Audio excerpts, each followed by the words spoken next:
Lights, camera, action. Do you wonder how films are produced and what really goes on behind the scenes? Well, stand by. Filmmakers Kevin Mumford, Victoria V.A. Jones, and Carson Hype Ferguson, local filmmakers talking about the world of film, right here on F It, We Will Fix It in Post podcast. Good morning, good afternoon, and good evening. Whatever time you're listening, I thank you for doing so.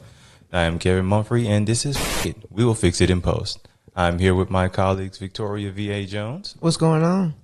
And Karsten Hype Ferguson. Sure. And today we have an actor from the Nashville area. His name is Noel Keating. How are you doing today? Good. How are you? What's up? What's up? What's up? I am great. Yeah, that mic check really worked. So, start off with what motivated you to want to get into acting? I have wanted to act my entire life, just from being literally like a young kid.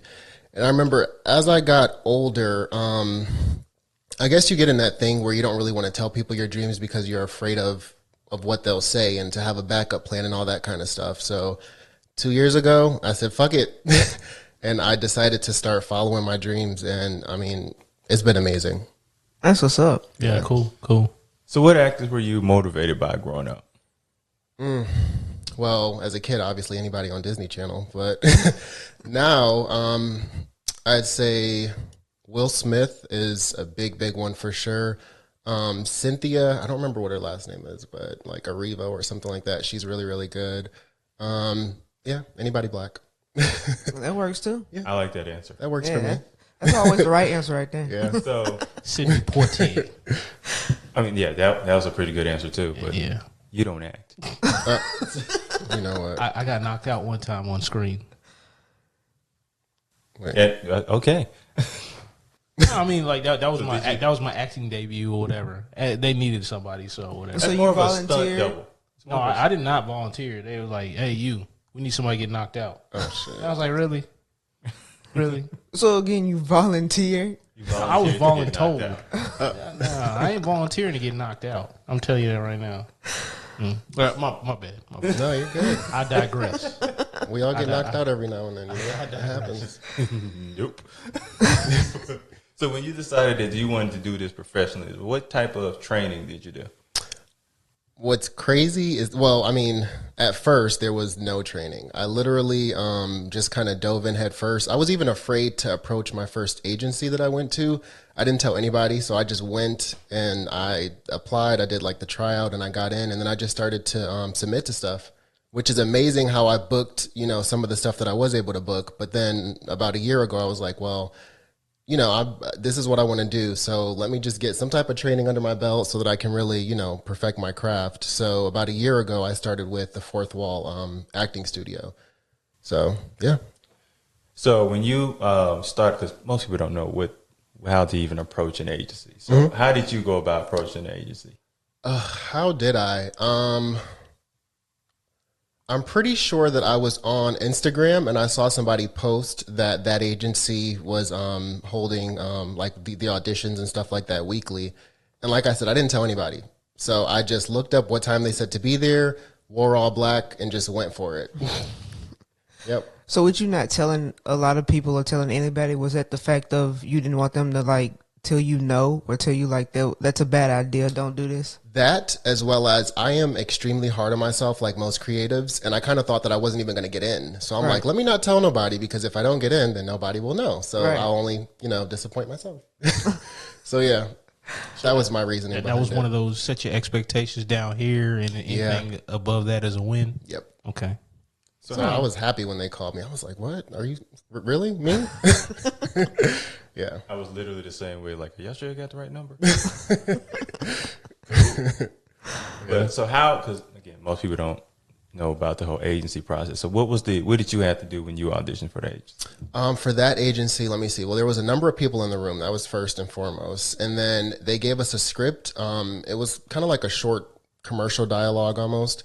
And we had to read that. And then it's a talent agency, so they do acting and modeling. So we had to like walk as well too. And then when we got up to the front is when we had to recite like whatever the dialogue was. For like what, less than 30 minutes? Because there were so many people in there, I mean, it was probably like an hour, but like the actual thing that I had to do, like walk and then do the dialogue, that was like 10 minutes, 5 minutes. That was pretty quick. So you say you probably done more waiting. Oh yeah, more waiting than anything. But what's good about the waiting is that you meet people, you network and stuff like that. So I met a few really, decent, strong actors just in that audition alone. That's what's up. Yeah. Yeah. And they called you back on what, a few days or a week? It was about, I want to say it was like 2 or 3 days. The 2 or 3 longest days of my life. Yeah. So did you tell everyone in your family or your friends after that? After, yes. After I actually got in is when I was like, oh my God, I'm with an agency. So who was the first person you told though? I'm pretty sure it was my boyfriend. Okay. Yeah, because I actually borrowed his car to go to the audition, and mind you, I didn't tell. When I say I didn't tell nobody, I didn't tell nobody. I was just like, I need the car. I'll be back, and I just went and did it, and then yeah. And he was cool with that? Yeah. Oh man. Because I had some questions. Right. Yeah. Need the I was car, like, you I gotta need go. Did you put gas back in it? Most likely. Okay. Most likely I You're did. good. You're good. Yeah. I gotta go around here and bend his corner real quick. That sounds like a drug dealer at one point. Oh my God. Where you going? Don't worry about it. I'll be back. I'm going to get a Pepsi.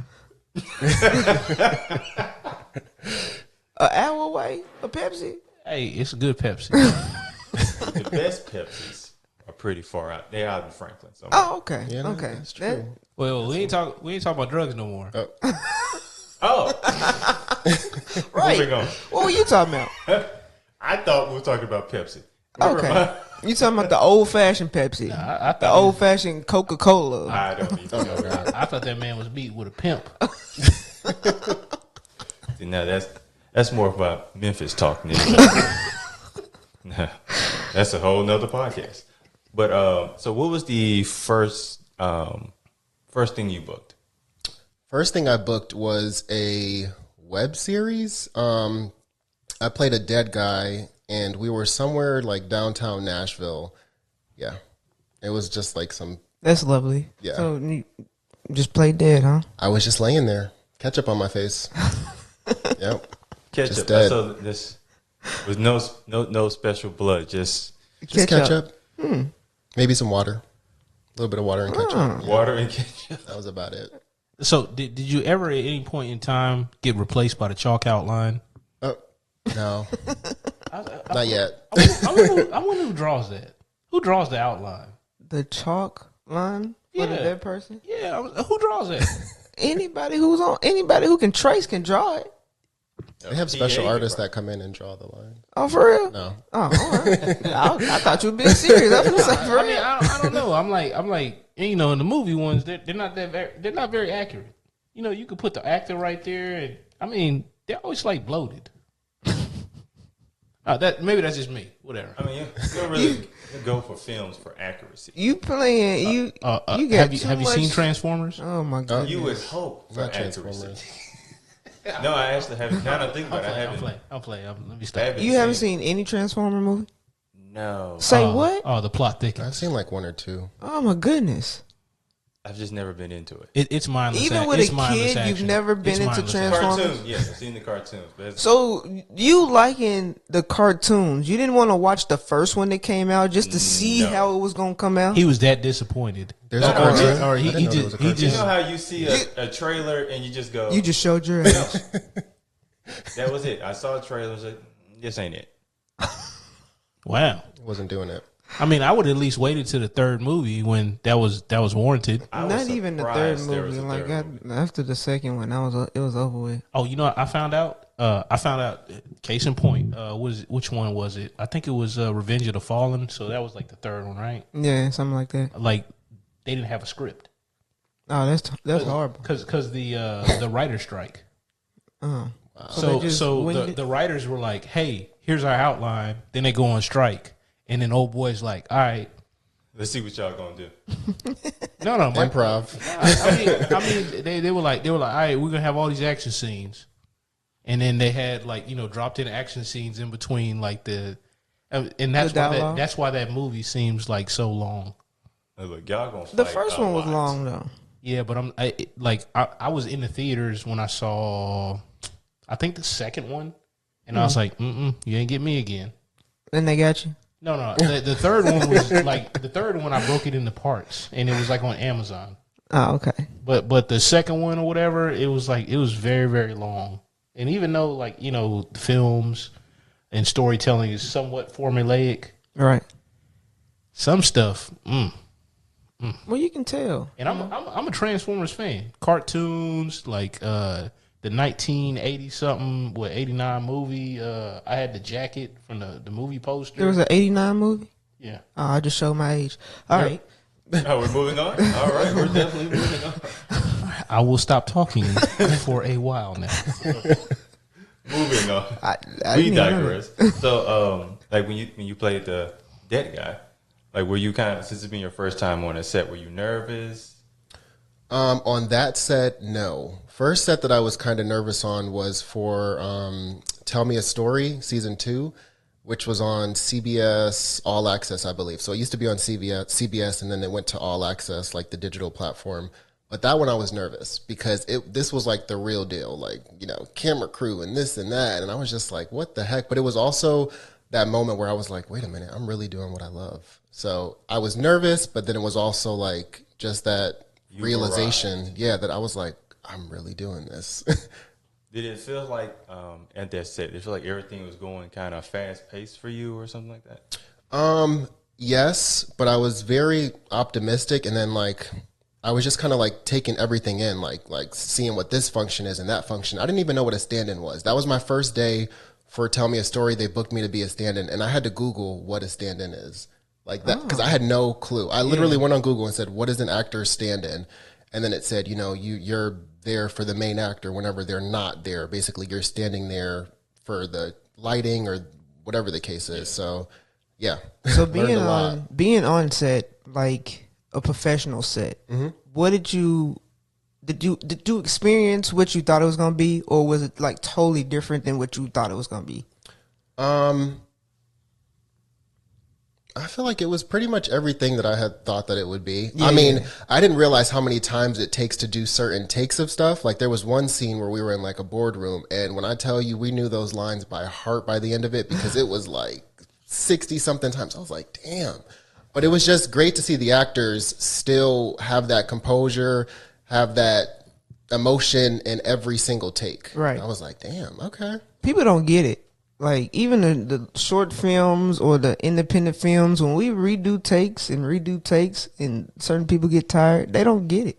Like you got to understand that if you're on a professional set, higher up, they do about 100 takes. Yeah. And if you can't get through 5 takes of us doing 5 takes, what makes you think that you're gonna get through a set of doing 100? And the 200? timing is no joke either. When we got on that set, it was like 7 a.m. and we wrapped. It was maybe midnight, close to 2 a.m. Oh man. Yeah.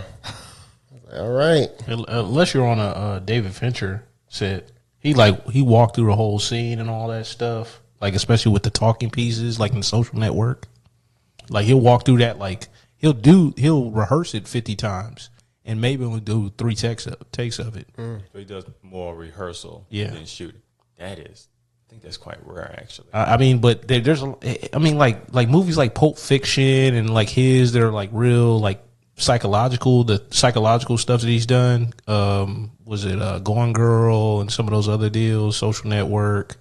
I can't really think of like any other headier things that he's done. But I mean, that's crazy.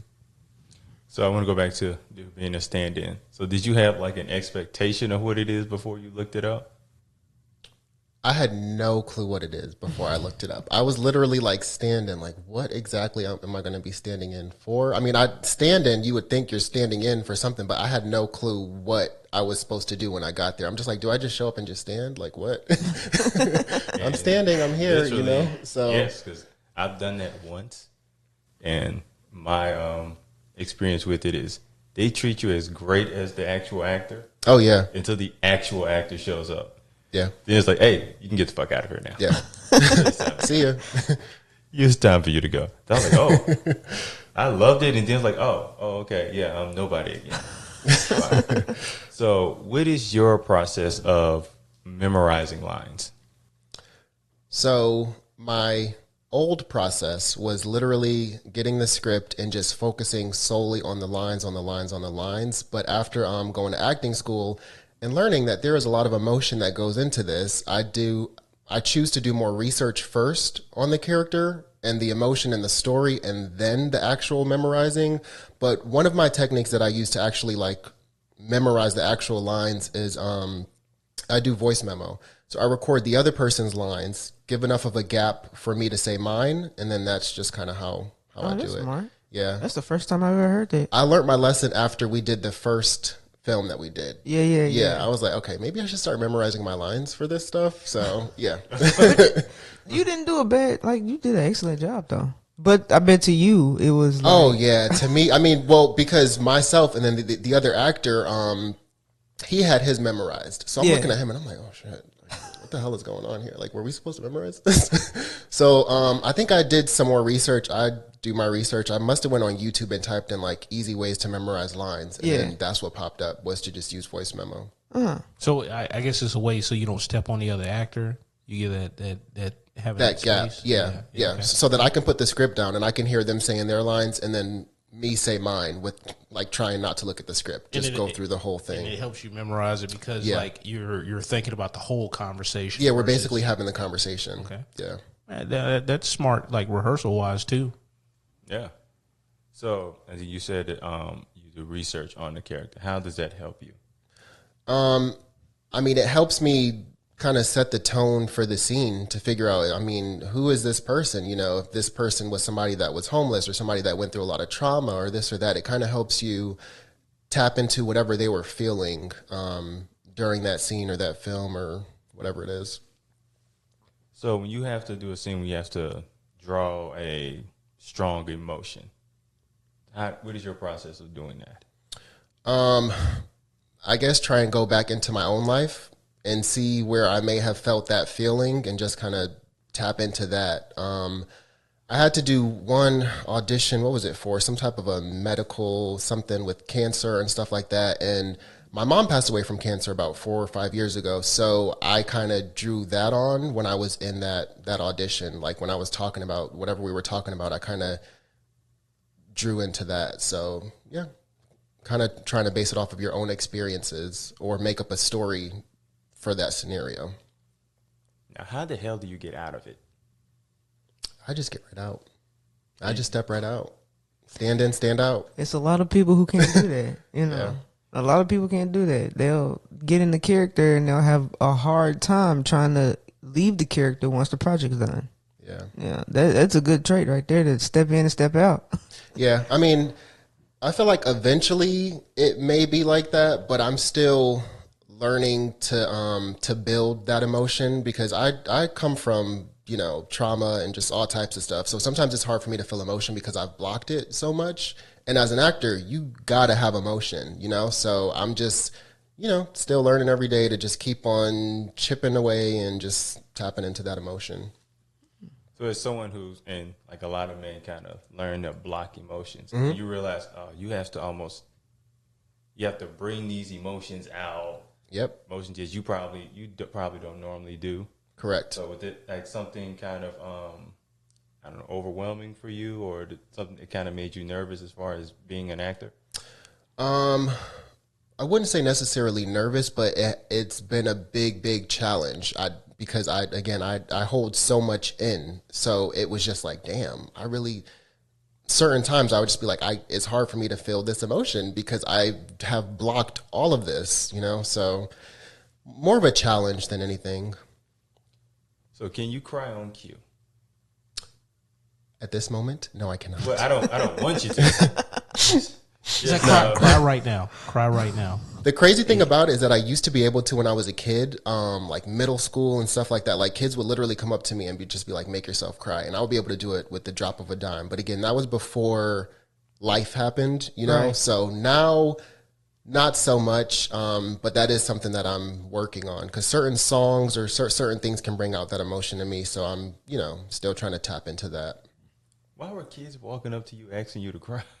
They were amazed. No one else knew how to do it. They were like, you are the chosen one. No, I mean, like, if you got talent, If you got talent, any kind of it's not really. I mean, not worth anything. But I could cross my eyes and I can actually move them individually. Gives me a headache afterwards. Let's see it. I don't want a headache afterwards. You like focus on it. Okay, I'll do it. All right. For anybody seeing this or not seeing this, nobody's gonna No see one's gonna this. see this. We're not even. it's crazy. Yeah, this is. So it's like ping pong. With the, wow. It's weird. All right. I got my eyes hurt. You did that. You know, save that for when we start filming. You know what I'm saying? Yeah, it's good. It's good. I'm coming back to that subject. It's though. good at children's Just parties. letting you know. It's I'm good at coming children's back. parties. scared of them? It shuts them down. Like they're like, oh, fascination. Actually, no, because as a kid, I was probably fascinated by people who could do weird stuff like that. Yeah. I saw some lady do it on like TV, and I tried it, and I could do it. Amazing. I was like, look at me breaking walls. Amazing. So no, back to him. You know. Yeah. I wanna talk about your modeling because the photos that you put out are amazing. Really? Yes. Wow. Yes. If anybody, I'm trying to tell y'all need to go to his social media and you need to look at his photos. Noel Alexander Jr. too. Say it again. Noel Alexander Jr. too. You heard it right there. Can But you I spell want to that? talk about the modeling that you do. Do you like modeling more than you do acting, or is it, the same for you? Honestly, I feel like I love modeling maybe a little bit more. I'm very intrigued and I love acting, but the modeling is just something that, in a sense, came a little bit more easier for me. I would say I've been modeling on and off for the past 10 to 12 years. And one thing that I do now, or probably the past few years when it comes to modeling, is that I look at my page and I try and figure out what I don't have on there. Right. And I'll, think in my head like, hey, this is something that I don't have yet. Like I need something different just to, not follow the crowd. So what have you already done your dream photo shoot, or what is your dream photo shoot? Definitely a cover. Come on. Right. Definitely a cover, but no, I don't really think I have a dream photo shoot, just to be better than the one before. Hey, Go that harder. still works. Yeah. You know what I'm saying? So, what got you into modeling in the first place? My older brother. So my older brother is in the fashion and all that kind of stuff, and I think he was designing sunglasses at the time. Just putting jewels and this and that and all types of crazy stuff on sunglasses. So he asked me to be the model for that. And what was I? Must have been 19 maybe, or 18 at that time. Yeah. Did it kind of feel natural to you then, or was Yeah. I love it. I love it from day one. it felt like home? Since the Yeah, first- I'm here. Okay, so you done the modeling and you're doing the acting. Have you as a kid ever reacted scenes? Like you mentioned the sunglasses with your brother. I'm thinking the CSI moment where you take off your sunglasses and turn around like Horatio. No. No. No. But have you reenacted any moments, whatever you can think of? Probably. I think so. Yeah. Just not like a whole lot though. No, not a ton. So, and usually, like I say, models have their certain set amount of poses they do for shoots. They're I think they're custom poses, but they have their certain poses that they have. They're a set amount of poses. So do you have any of those? I probably have a few that I start out with, when you first, when I first get the first few shots, and then as we go into it, when I feel whatever I'm, whatever I'm wearing or this or that, then it'll start to just drift off into just creativity. Yeah. So, what do you take from modeling that you bring into acting?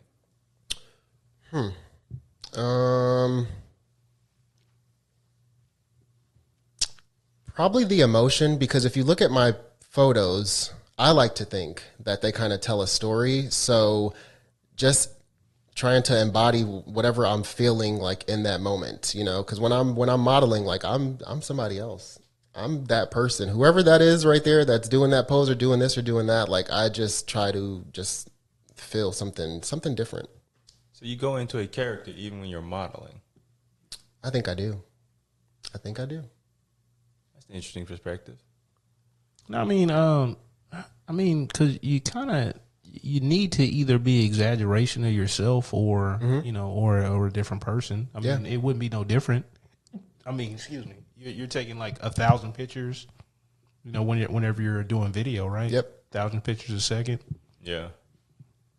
And there'll be some little photo shoots that looks great when you take it, but when actuality it's probably a very uncomfortable shoot to do. Yeah. You've ever had anything like that? Oh, shoot. Yeah. Those stories. So when I travel, I tend to look up photographers in certain areas to just do a shoot and just do something different. So there's this really, really, really talented photographer in New York, and he does a lot of like nude kind of shoots, but with like flowers, like you have flowers like kind of stuck to you in and the all that spots kind of stuff. where they need to be stuck at, right? Yes, in the spots. We're not showing nothing that nobody, I mean, they probably want to see that, whatever. The flowers and the magic spots. But that was uncomfortable because my dad was actually there and a friend of mine was there. So I was like, oh my God. So we were, I didn't even know where we were going to shoot. We were inside of like his bedroom. And then I was just like, Dad, you got to sit out here, friend. I got to sit out there. The door was closed because I was like, it was a little uncomfortable. But the pictures came out beautiful, very tasteful, beautiful pictures. As you and your father and friend are headed to this event, did they know what kind of shoot this was going to be? I believe my friend knew. I'm pretty sure she knew, but my dad, no clue. I mean, he took me to pick the flowers up because there's a certain florist that he took me to pick up the flowers, smell the roses. But yeah. So they were roses? What kind of flowers were they? Pink flowers. Yeah. So he go, so what are y'all going to do with these flowers? I was just like, Dad, look. Why am I standing out here? Don't start nothing, won't be nothing. Hey man, go back on YouTube. Just don't worry about it. I'm still on this face mash. Oh, what? You know how they make the jokes about. You know what? Let me stop. Like just next segment. This was behind the scenes with some of the flowers though. Oh. In that shoot. And then I had some like down my back, but I didn't. Yeah. But it was pretty cool. He uses like latex glue. Yeah. And and then this was also from that shoot too. That's awesome. That one. I remember that one. Yeah. So it was really dope. That looks like actually. It was really, really dope. Yeah. That looks like a cover shot. Oh, it's happening. It's like kind of 80s inspired. Yeah. Whatever. Like I dig silhouettes. And I love the lighting on it too. Oh, this guy, he is a genius. But I was just like, it was just a little, I mean, it was my first time. Yeah, it was probably my first time doing any kind of like nude shoot. So, yeah. But you got it out of the way though. So now when you do another one, oh, I'm ready. I'm walking in, clothes off. I don't want to see any clothes in my sight. Nope. Like, man, my camera ain't even ready yet. So, like, how many photographers would you say in your tenure as a model, like a kind of a guesstimation, have you shot with? How many? Yeah.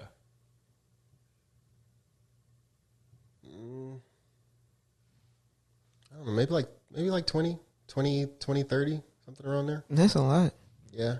So I don't post them all though. They got to be good to be posted. So. Well, yeah. I I feel play you on that. that. Don't. You're not gonna catch me doing that. This one goes on your reel, not mine. Yeah. Thanks for the opportunity. Thank you. Next.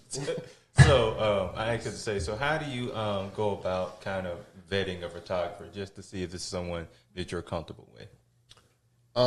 Just by their work. I'll look at their page and just see their body of work, and then that'll kind of tell me if it's worth my energy or not. Is that going back to acting? Is that how you pick your scripts when people send you scripts? I would say so, yeah. Or even if I'm on like a casting network or something, I'll kind of look and kind of see what's right for me and just what is just probably not a good fit. Yeah. So like now, I think a lot of auditioning is self-tape. Mm-hmm. Is that something you've kind of adjusted well to? Yes, I had to do 3 this. Got to do 3 this week, and then I actually got another one sent today that I'll be doing at some point this week. So yeah, but I honestly love that a lot more than being in the room. In the room is freaking scary. Okay, Oh no. it's life or death in there. Okay, I look for the exit signs. Like, can I get out of here? I like it and I hate it at the same time because yes, I have a whole lot of nervous energy. Yeah. But if it's something where I have to like scream, or you got it. then it's like I'm already got this emotion. Like I've been looking for a reason to get this out. Yeah. Because I had one, and literally it was just everybody in a big circle looking. I am scared to death. I'm looking at the road. I'm basically cussing this woman out. Oh, shit. So I'm already by the actress. I said, look, I'm finna let everything out on you. So I'm sorry. I don't even care if I get this role or not, but I am nervous as hell. So I'm cussing you clean out. Yeah. Do not take it. I'll buy you food as we leave here. We could be friends, but you getting cussed And we out. we actually did become friends. But like, Nice. I don't normally do this, but I'm finna cuss you clean out.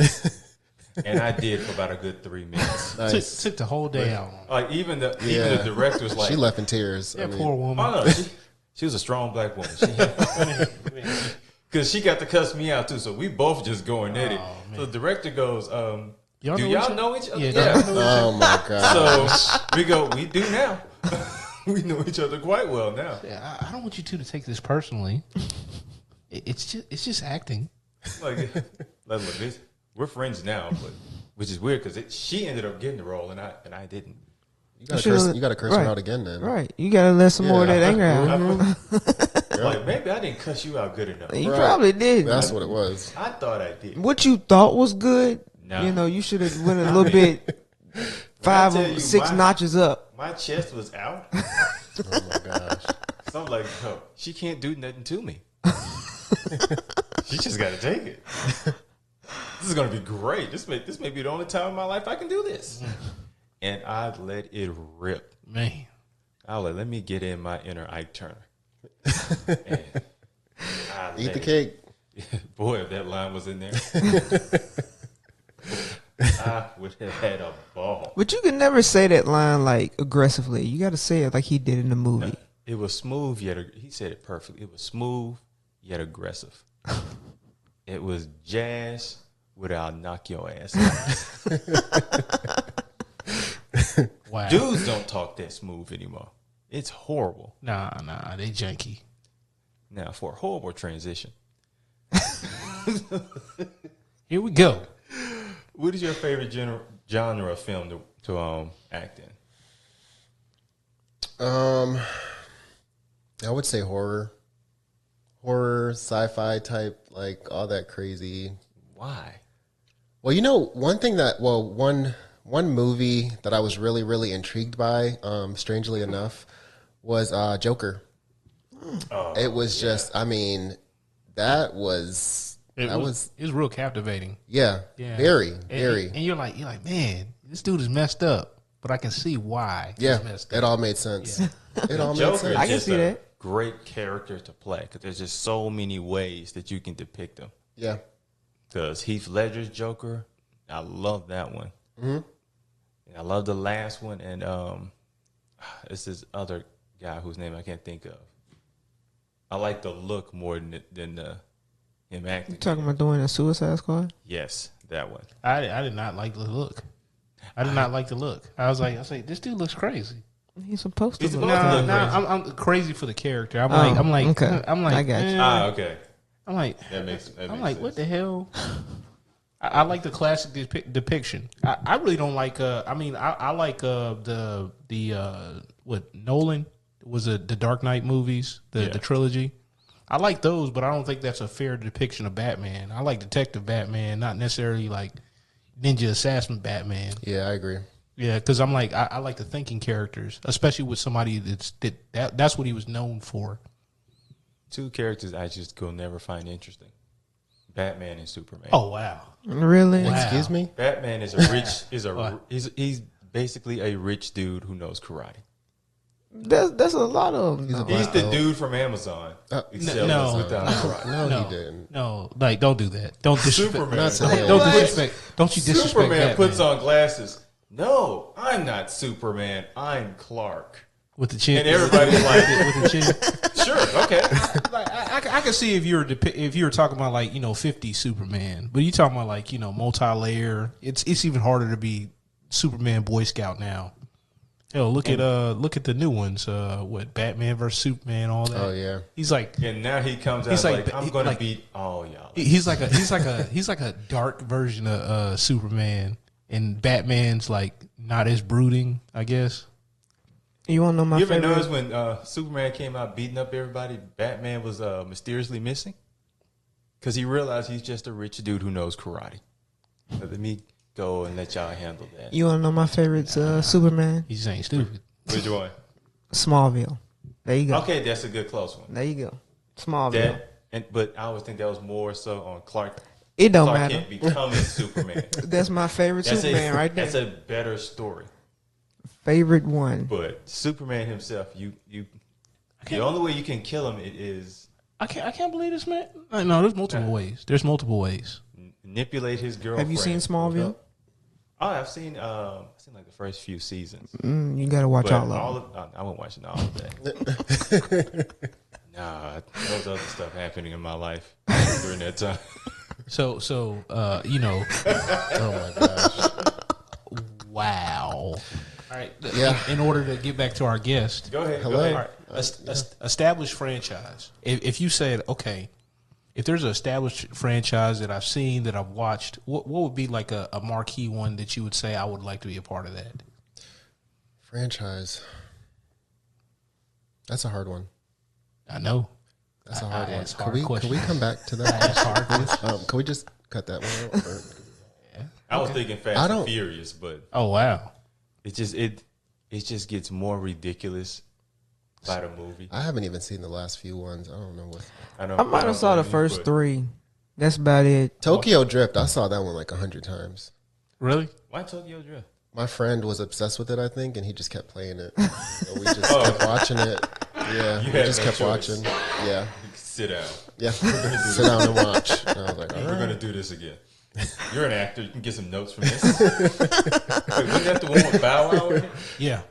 Yeah. Damn. Yeah. Say, don't do this. This is what not to do. And by this, I mean 80% of the movie.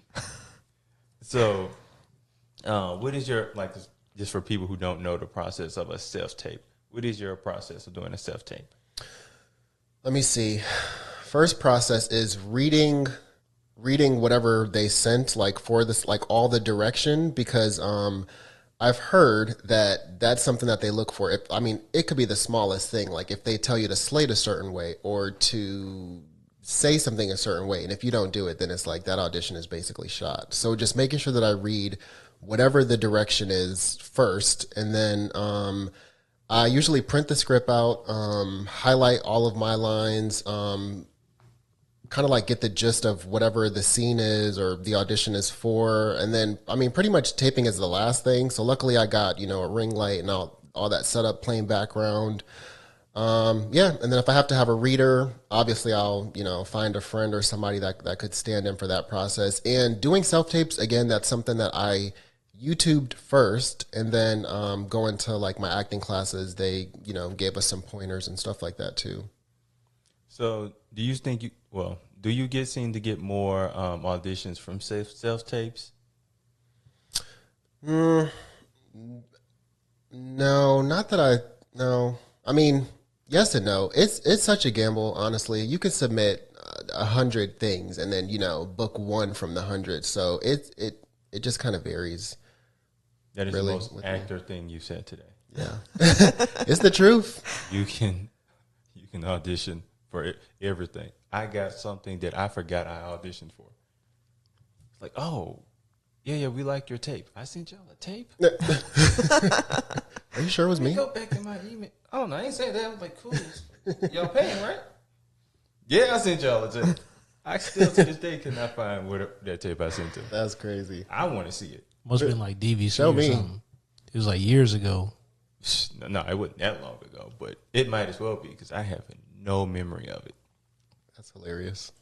So, do you like kind of go back and watch some of the? I used to. At first, I would get obsessed with it. I would watch it like a lot, unhealthy amount of times. Just kind of picking apart, like, oh shoot, I should have did this that way, or I should have done that way, or let me just send another one in. But now I don't. I don't even think I really look at it after I send it in anymore. Sometimes I'll just delete it so that because it's on to the next one. Yes. You know, so that's what I've been learning to do. But at first, I would look a lot. A lot. I did it once by accident. And I was like, oh God. And that'd be Yeah. like, The confidence on this guy. Yeah, it's like you got confidence doing it, but then it was almost like you ever see like the joke that was somebody they're singing and they think they sound great, but then they play it back. It was like that, but they actually liked it.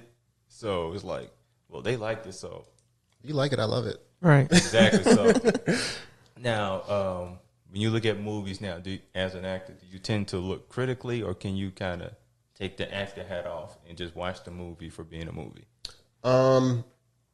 A little bit of both. Because sometimes I'll be so into a movie that I'll be like, wait a minute, these people are freaking acting. You know, that's what I'm getting to that, where you don't need, but it just, it all depends. I mean, certain stuff you'll see and you'll just be like, what the hell? Like, they could have cast somebody else. That's when it gets more critical. When it's bad. But when it's good, it's like, You be like, what's just going amazed. on? Right. Yeah. Why am I looking at everything but the actors? Yeah. Or And paying you pay attention to to the story? so much more now. Yeah. It's like, you just wonder, like, well, And how many it's takes hard. that? It's Yeah. hard to sit there and watch it and be like, no, why did they do that? Or I can see the boom mic right there. You know what I'm saying? Or something will change, like between takes, like somebody's hair will be different, or something will change, and I'll be like, oh, okay, yeah. Yeah, I pick all that. I don't tend to see stuff in detail like that, but the only thing I cannot really see is any scene that involves an airplane. Because it usually doesn't look like an airplane. The seats almost sometimes look like toilets to me. It's just like how an actual airplane will look. Man, This is probably more like this man bougie. 90. I'm like, what kind of I may toilets? there are things that I'm bougie about. I'm like, he's like the But toilet no, it's seat. just especially if they're doing like close scenes on airplanes. So you're saying the seats that they're sitting in look like toilet seats? Yes, not the airplane itself. I mean, unless it's So wait. He wants like I watch movies with airplanes. Yeah, wants like Soul a- Plane. TV We all saw Soul Plane. yeah. TV shows and everything else. The plane on Soul Plane looks like a set. It don't look like they're in a plane. That's true. That's one okay. thing. It Yeah, legit I looks like a understand set. that. So it looks like a bunch of pieces put together. Yeah, there was probably So- just green screen. Oh behind yeah, them. that's exactly what it is. So it's hard for me to watch anything where the airplane's like, oh, and I think Soul Plane's where I made that realization. Yeah, that was a bad choice then. It was- Because there's so much stuff It better was- looking than Soul Plane. It was horribly amazing. Now I'm gonna pay attention to that every time I see a movie on it with an airplane. That's what I'm gonna be. Everyone I tell this does. Oh my It's like, when you gosh. see airplanes, like that's some cardboard. Now I have to go back and watch Soul Plane. I mean, I've seen it a couple of times, but I but didn't you never pay. look at that. I love that movie though. We didn't Yeah. have cable at the time, so that DVD. I mean, That's what I I'm damn near saying. broke it because it was like, yeah, It was a beautiful mess. Well, But you have all the comedians in there, Yeah. and that's what made it a classic. No, you that's know what I'm true. saying? Yep. And that's what it looks like trash, but it was such a good movie that we didn't care that it Right. looked like trash. Yep. so Very accurate. So speaking of that, since you mentioned DVDs, I know I personally had this conversation last week. What is one movie that no matter what you can watch over and over again? Because you mentioned at least two that you had on repeat.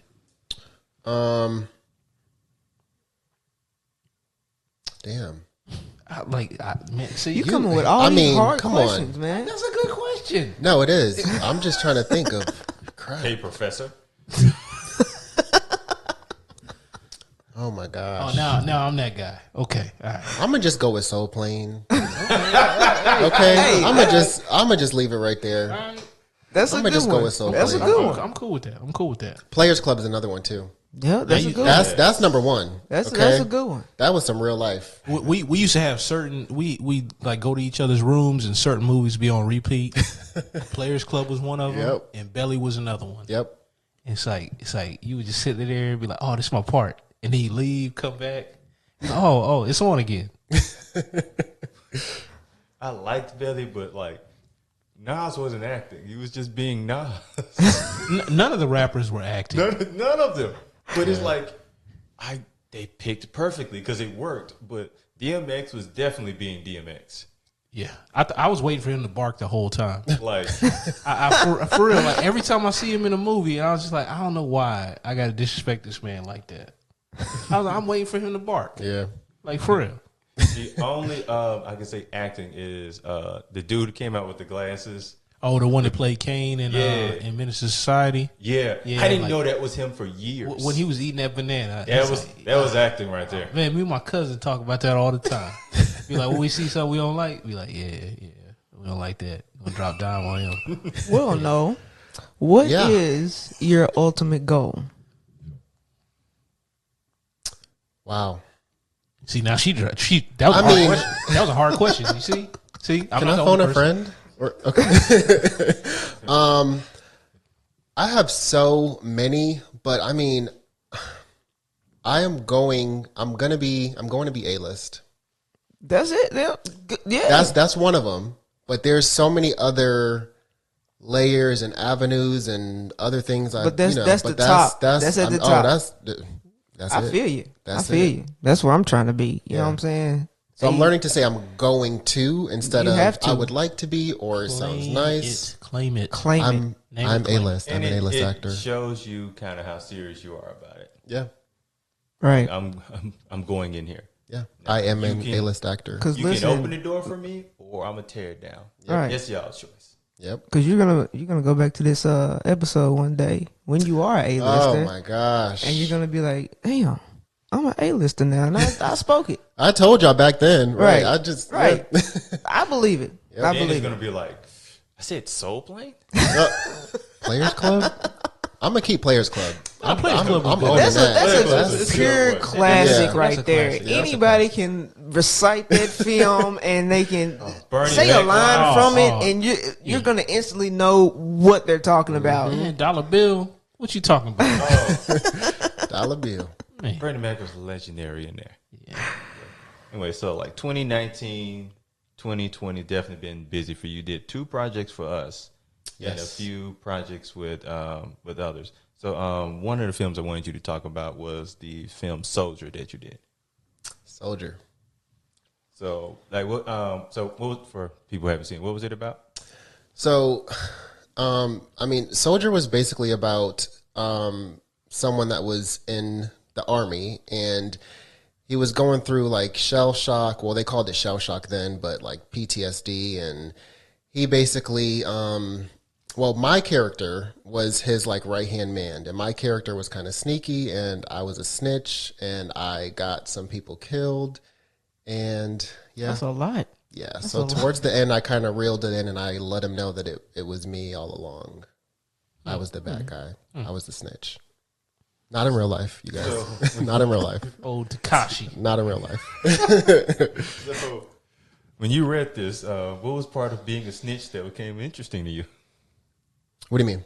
That when you read the script, so what was it about the script that? Well, it was like a film festival, so I already knew that I was in it before I even knew what the script was about. Right. So I was just I was Now, already. was this the 48-hour? Yes, it was the 48-hour. Yep. Okay, so now for people who don't know the whole process of the 48-hour film festival, like you kind of like you have your actors, and then the day of they give you what? They either give you like a genre or they give you like a line, like a word or something that you have to like say in it. Or an object you have to An have in there. object. Yeah. Yeah. And you're basically you all are making a movie in a weekend. Yep. They actually like that morning when they found out like whatever the genre was or that kind of stuff.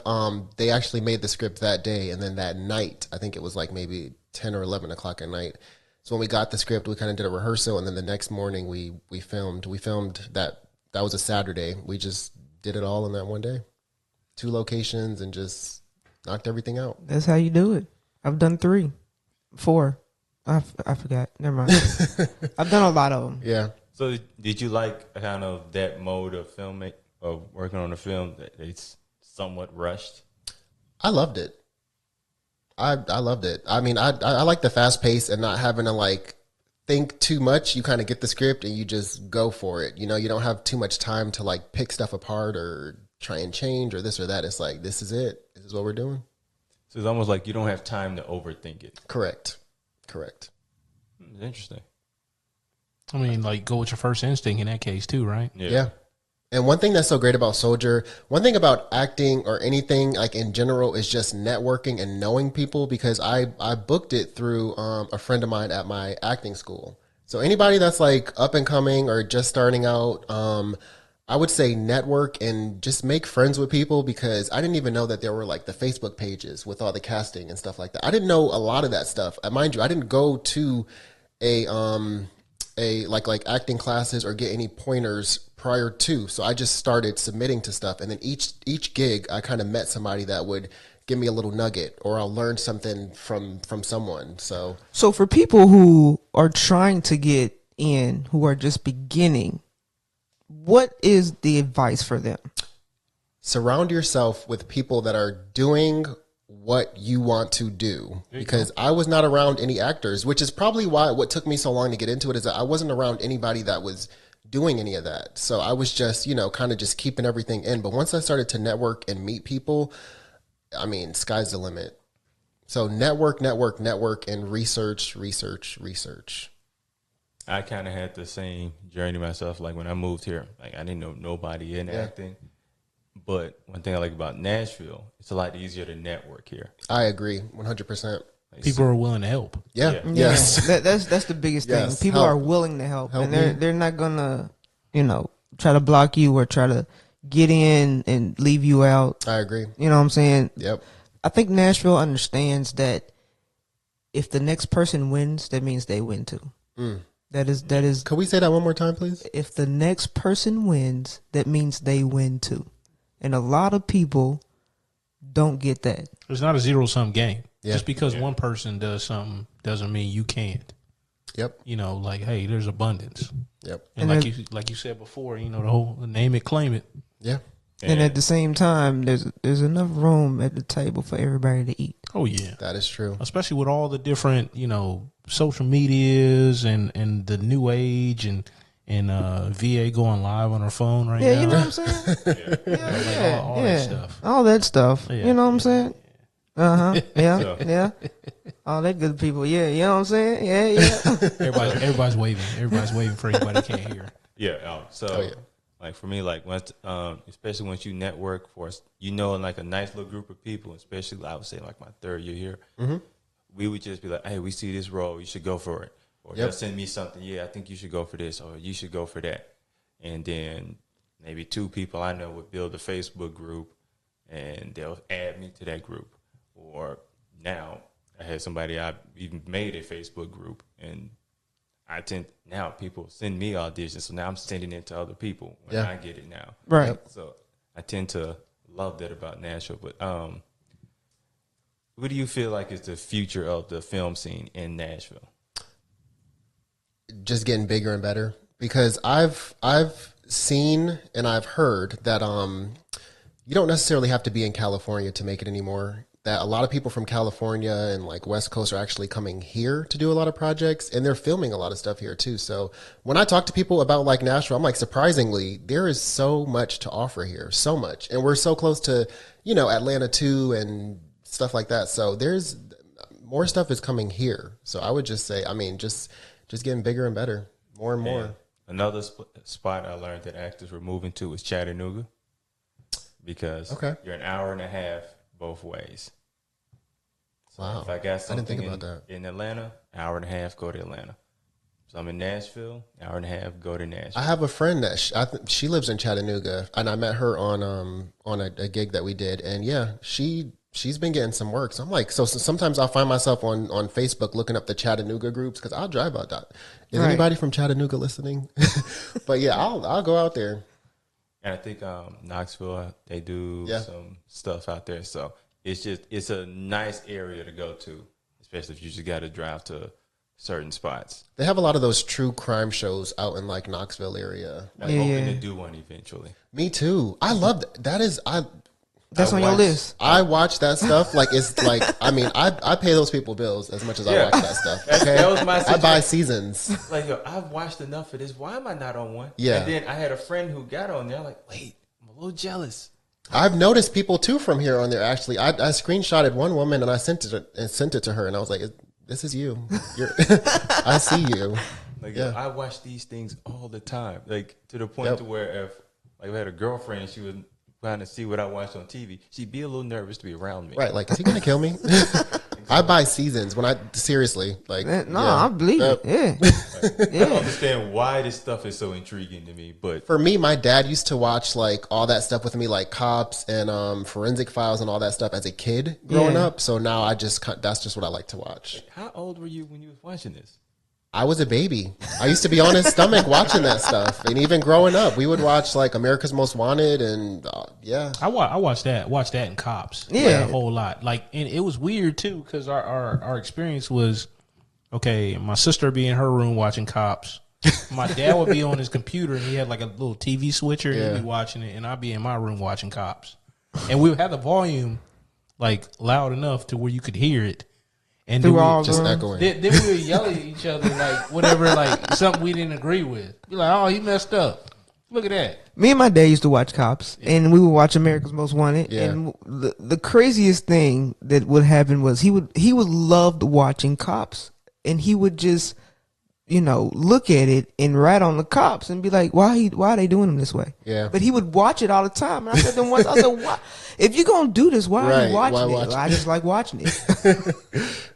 Actually, my uncle was on Cops like twice in the 90s. Oh my gosh. Yeah, I Was he in Florida? No, Atlanta. Okay. Atlanta. He was a cop though, right? Yeah. Okay. Okay. All right. Yeah, I thought it was he was. I'm there. glad you asked that question. No. He was in the back of the car yelling "F the world." Oh my gosh. No. I'm playing. That's a joke. Shout out to your uncle. And on that note, I want to thank you, for talking with us today. This was great. This was great. Thank you for coming out. Thank you. Appreciate Thank you. Talking with us. Yeah, this was awesome. This is We Will Fix It in Post, and that is a wrap.